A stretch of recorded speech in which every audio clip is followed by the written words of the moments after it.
What's the meaning of Congolese?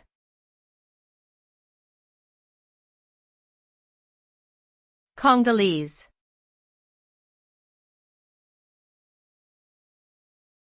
Congolese.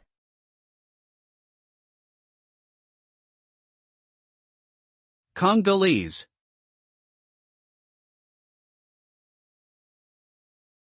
Congolese.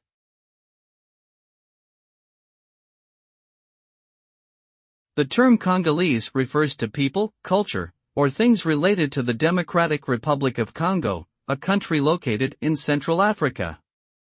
The population of Congo is made up of over 200 ethnic groups, each with their own unique traditions and languages.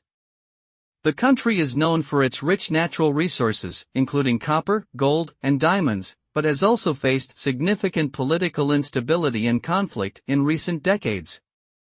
Despite these challenges, Congolese culture remains vibrant and diverse, encompassing music, art, and cuisine that reflect the country's complex history and identity.